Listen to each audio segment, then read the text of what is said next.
പ്രിയമുള്ളവരെ, ഈശോ ശിഷ്യന്മാരുമൊത്ത് ജെറുസലേം പട്ടണത്തിലേക്കുള്ള യാത്രയിലാണ്. യാത്രാമധ്യേ ഈശോയെ അന്വേഷിച്ച് ധനാഢ്യനായ ഒരു യുവാവ് കടന്നു വരികയാണ്. ഈ യുവാവിനെ കുറിച്ച് പല വിശേഷണങ്ങളും സമാന്തര സുവിശേഷങ്ങളിൽ പറയുന്നുണ്ട്. ഒരു പ്രമാണിയാണെന്ന് പറയുന്നു, സിനഗോഗിലെ പ്രമുഖനാണെന്ന് പറയുന്നു, ധനാഢ്യനാണെന്ന് പറയുന്നു. എന്തായാലും ഒരു കാര്യം വ്യക്തമാണ്, സമൂഹത്തില് വലിയ നിലയും വിലയുമുള്ള ആളാണ്. ഈശോയെ ഒന്ന് അടുത്ത് അറിയുവാനായിട്ട്, ഒന്ന് എക്സ്പീരിയൻസ് ചെയ്യുവാനായിട്ട്, അവനോടൊന്ന് സംസാരിക്കുവാനായിട്ട്, അതിനേക്കാളും കൂടുതൽ ഈശോയെ ഒന്ന് അളക്കുവാനായിട്ട് ഒരു അവസരം പാർത്തിരുന്ന വ്യക്തിയാണ്. അവൻ ഈശോയുടെ അടുത്ത് വന്ന് ഈശോയെ അഭിസംബോധന ചെയ്യുകയാണ്. നല്ലവനായ ഗുരു, നിത്യജീവൻ പ്രാപിക്കുവാൻ ഞാൻ എന്താണ് ചെയ്യേണ്ടത്? ഈശോ മറുപടി പറയുന്നു, കൊല്ലരുത്, വ്യഭിചാരം ചെയ്യരുത്, മോഷ്ടിക്കരുത്, കള്ളസാക്ഷി പറയരുത്, വഞ്ചിക്കരുത്. അവൻ ഉത്തരം പറഞ്ഞു, ന്യായപ്രമാണങ്ങളിൽ പറയുന്ന എല്ലാം ഞാൻ വളരെ കുഞ്ഞിലേ തൊട്ടേ അഭ്യസിച്ചിരിക്കുന്ന ആളാണ്, ഇതെല്ലാം ഞാൻ ചെയ്യുന്നു. ഈശോ അവനെ ഒന്ന് സൂക്ഷിച്ചു നോക്കിയിട്ട് പറഞ്ഞു, ഞാൻ നിന്നിൽ ഒരു കുറവ് കാണുന്നു. നിനക്ക്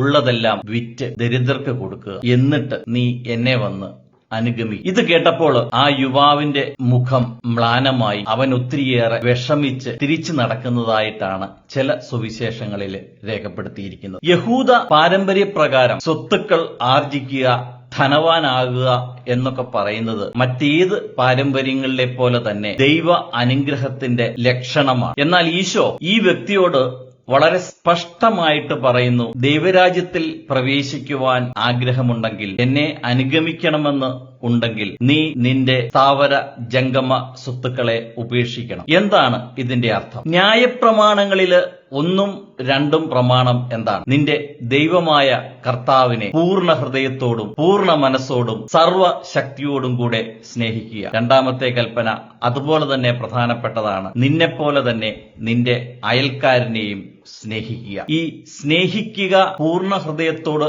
സ്നേഹിക്കുക എന്നൊക്കെ പറയുന്നതിന് കുറച്ചുകൂടെ ഡീപ്പായിട്ടുള്ള അർത്ഥതലങ്ങളുണ്ട്. നിന്റെ ചിന്തയും മനസ്സും എവിടെയാണോ അവിടെ ആയിരിക്കും നിന്റെ ഹൃദയവും. കർത്താവ് ശിഷ്യന്മാരെ പഠിപ്പിച്ച ഒരു പ്രധാനപ്പെട്ട ഒരു പഠിപ്പീര്, മരുഭൂമിയിൽ പിശാചിന്റെ പ്രലോഭനങ്ങളോട് എതിർത്തത് ഒരു വാക്ക് പറഞ്ഞുകൊണ്ടാണ്, നിന്റെ ദൈവമായ കർത്താവിനെ മാത്രമേ ആരാധിക്കാവൂ. ഈശോ ഈ വ്യക്തിയിൽ കണ്ട കുറവ് എന്ന് പറയുന്നത്, ധനത്തെ ആരാധിക്കുന്ന, ധനത്തെ ദൈവമായി കണക്കാക്കുന്ന, ഈ ധനം തനിക്ക് എന്തിനും പോരുന്നതാണ്, അതിനെ മുറുകെ പിടിച്ചുകൊണ്ട് തന്നെ ഈശോയെ അനുഗമിക്കാനും കൂടെ പറ്റുമോ എന്ന് അറിയാനാണ് ഈ യുവാവ് ഈശോയെ കാണാൻ വന്നത്. ഈശോ അതിനുള്ള ഉത്തരം പറയുകയാണ്, പറ്റത്തില്ല. കാരണം 1ാമത്തെ പ്രമാണം തന്നെ എന്താണ്? നിന്റെ ദൈവമായ കർത്താവിനെ പൂർണ്ണ ഹൃദയത്തോടും പൂർണ്ണ മനസ്സോടും സർവശക്തിയോടും കൂടെ പൂജിക്കുക. അവനെ മാത്രമേ പൂജിക്കാവുള്ളൂ. അതെ, ദൈവത്തിന്റെ സ്ഥാനത്ത് ധനത്തെയോ മറ്റു ഭൂമിയിൽ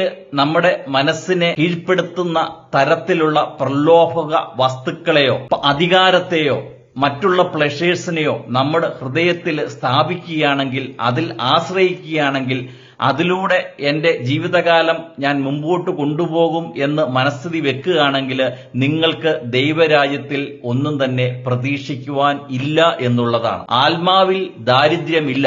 നമുക്ക് തന്നെ അറിയാം, ധാരാളം സ്ഥാവര ജംഗമ സ്വത്തുക്കൾ നമ്മൾ ആർജിക്കുകയാണെങ്കിൽ നാച്ചുറലായിട്ടും നമ്മൾ നമ്മളുടെ ജീവിതത്തിൽ ആശ്രയിക്കാൻ പോകുന്നത്, നമുക്ക് ഉറപ്പ് നൽകുന്നത് ഈ സ്ഥാവര ജംഗമ വസ്തുക്കളൊക്കെ ആയിരിക്കും. കാരണം സമ്പത്ത് എന്ന് പറയുന്നത് ഈ ലോകത്തിൽ പല കാര്യങ്ങളും നേടിയെടുക്കുവാൻ നമ്മളെ സഹായിക്കും. അധികാരികളെ വിലയ്ക്ക് വാങ്ങുവാൻ സാധിക്കും. നമുക്ക് ചുറ്റുമുള്ള സുഖ അനുഭവങ്ങളെ അനുഭവിക്കുവാനായിട്ട് ഈ സമ്പത്ത് വിനിയോഗിക്കാൻ സാധിക്കും.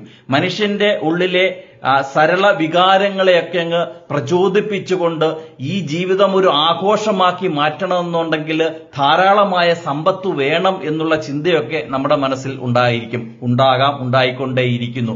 ഈ ഒരു പരിതസ്ഥിതിയിൽ ദൈവരാജ്യം എന്ന് പറയുന്നത്, അത് പ്രാപിക്കുവാൻ വേണ്ടി നമ്മുടെ ആശ്രയബോധം അർപ്പിക്കേണ്ടത് ആ ധനം എന്ന അതിൽ മാത്രമായിരിക്കരുത് എന്നുള്ളതാണ് ഈശോ ഇവിടെ അടിവരയിട്ട് പറയുന്നത്. നീ ദൈവരാജ്യത്തിന് വേണ്ടിയാണ് പരിശ്രമിക്കുന്നതെങ്കിൽ, കർത്താവിനെയാണ് ഹൃദയത്തിൽ പൂജിക്കുന്നതെങ്കിൽ, ബാക്കിയെല്ലാം സെക്കൻഡറിയാണ്. ദൈവമാണ് എല്ലാ നന്മയും സമ്പത്തും ഭാഗ്യവും ദൗർഭാഗ്യവും ശക്തിയും അധികാരവും എല്ലാ സാഹചര്യങ്ങളും പ്രൊവൈഡ് ചെയ്യുന്നത്. ദാതാവായ ദൈവത്തെ മാത്രമേ ഹൃദയത്തിൽ കൊണ്ടു നടക്കാവുള്ളൂ, പൂജിക്കാവുള്ളൂ, ആരാധിക്കാവുള്ളൂ.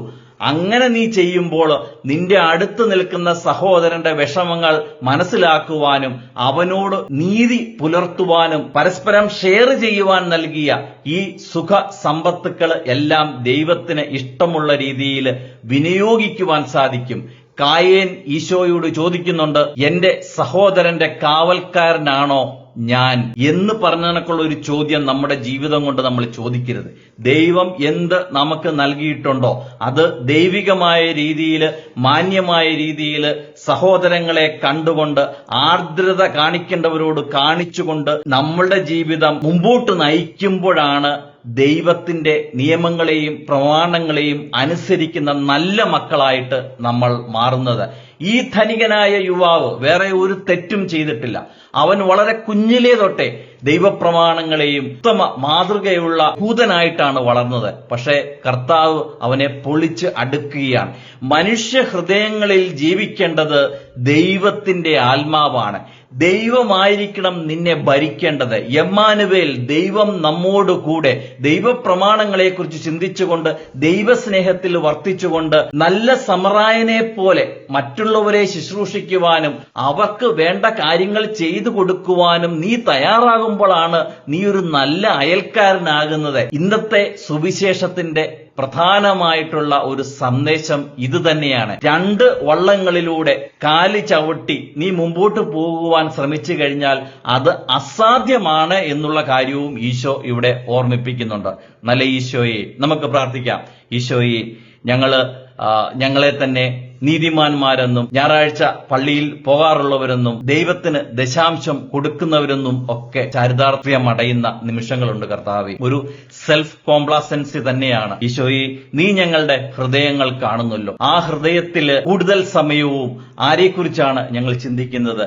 ദൈവരാജ്യത്തെക്കുറിച്ചാണോ? ഈശോയെക്കുറിച്ചാണോ? നല്ല പൊന്നുതമ്പുരാന്റെ സ്നേഹത്തെക്കുറിച്ചാണോ? അവന്റെ നന്ദി അർപ്പിക്കാനുള്ള ആഗ്രഹമാണോ? അതോ ഈ ലോകത്തിൽ നശ്വരമായ പല പ്ലഷേഴ്സിന്റെ പുറകില്, അല്ലെങ്കിൽ പവർ, അധികാരത്തിന്റെ പുറകില്, അല്ലെങ്കിൽ ഒത്തിരി മെറ്റീരിയൽ പൊസഷൻ ആർജിക്കുവാനുള്ള നെട്ടോട്ടത്തിലാണോ? അങ്ങനെയൊക്കെ ആണെങ്കിൽ അവിടെയൊക്കെ ഒരു ബെല്ലും ബ്രേക്കും ഒക്കെ നൽകുവാനായിട്ട് ഈശോ ആഗ്രഹിക്കുന്നുണ്ട് ഈ നോയമ്പ് കാലത്ത്. നല്ല തമ്പുരാനെ, ഞങ്ങളുടെ ജീവിത സാഹചര്യങ്ങളെയും ഞങ്ങളുടെ മനസ്സിൽ കൂടെ കടന്നു പോകുന്ന ദ്രവ്യ ആഗ്രഹങ്ങളെയും ഈ ലോകത്തിലെ സുഖ സൗകര്യങ്ങളുടെ പുറകെ അത് ആർജിക്കുവാൻ വേണ്ടി കഠിനാധ്വാനം ചെയ്ത് ദൈവത്തെ മറന്നുകൊണ്ട് പല കാര്യങ്ങളിലും പല പ്രവൃത്തികളിലുമൊക്കെ ഏർപ്പെടുന്ന ഞങ്ങളുടെ അവസ്ഥയെ നിന്റെ തിരുസന്നിധിയിൽ സമർപ്പിക്കുന്ന കർത്താവേ, ഈശോയുടെ നാമത്തെ സ്തുതിച്ചുകൊണ്ട് നീ നൽകുന്ന പ്രൊവിഡൻസിൽ ആശ്രയിച്ചുകൊണ്ട് നീ എന്റെ എല്ലാ കാര്യങ്ങൾ അറിയുകയും ഏറ്റവും നന്മയായിട്ടുള്ളത്, എല്ലാവർക്കും നന്മയായിട്ടുള്ളത് ഒക്കെ നീ എന്റെ മനസ്സിൽ കാണിച്ചു തരണമേ.